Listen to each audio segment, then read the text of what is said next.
Selamat pagi, perkenalkan nama saya Yovita Vergilebara. Saya dari Sekolah Tinggi Ilmu Kesehatan Maranatha Kupang semester 2. Baik, di sini saya akan menjelaskan sedikit bentuk-bentuk komunikasi. Bentuk-bentuk komunikasi yang pertama itu komunikasi intrapersonal, komunikasi interpersonal, komunikasi kelompok, komunikasi organisasi, dan komunikasi massa. Yang pertama itu komunikasi intrapersonal. Komunikasi intrapribadi secara harfiah dapat diartikan sebagai komunikasi dengan diri sendiri. Hal ini menyangkut proses di saat diri menerima stimuli dari lingkungan untuk kemudian dilakukan proses internalisasi.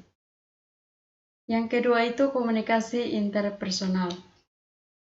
Secara umum, komunikasi intrapribadi dapat diartikan sebagai proses penukaran makna orang-orang yang saling berkomunikasi. Pertama, KAP dimulai dengan diri pribadi sebagai proses komunikasi yang menyangkut pengamatan dan pemahaman dari diri pribadi. Kedua, KAP bersifat transaksional. Hal ini mencakup pada tindakan pihak-pihak yang berkomunikasi secara serempak, mengirim dan menerima pesan. Ketiga, KAP mencakup isi pesan dan hubungan yang bersifat pribadi. Keempat, KAP mensyaratkan kedekatan fisik antara pihak-pihak yang berkomunikasi.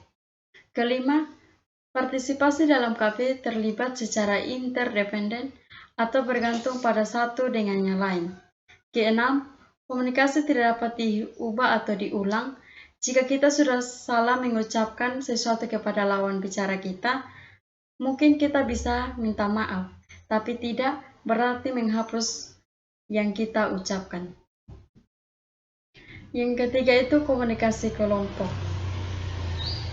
Secara umum, komunikasi kelompok dapat diartikan sebagai komunikasi tatap muka dari 3 atau lebih individu guna memperoleh maksud dan tujuan yang dikehendaki, sehingga menumbuhkan karakteristik pribadi masing-masing anggota.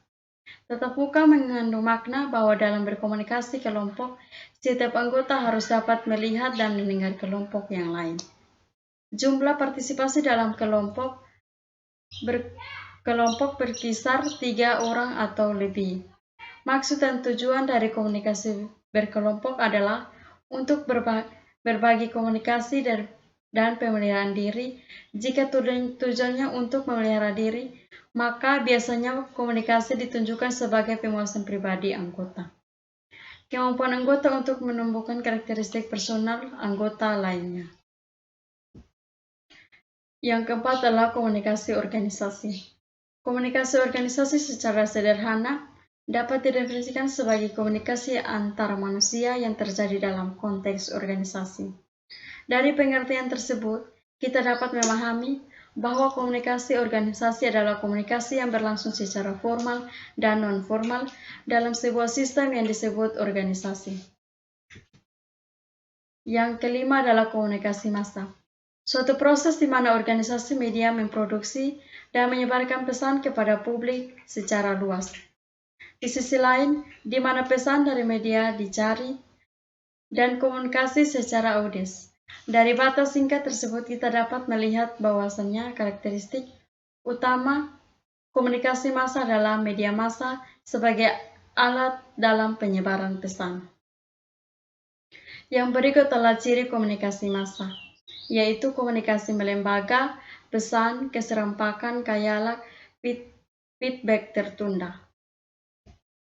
Sekian dan terima kasih.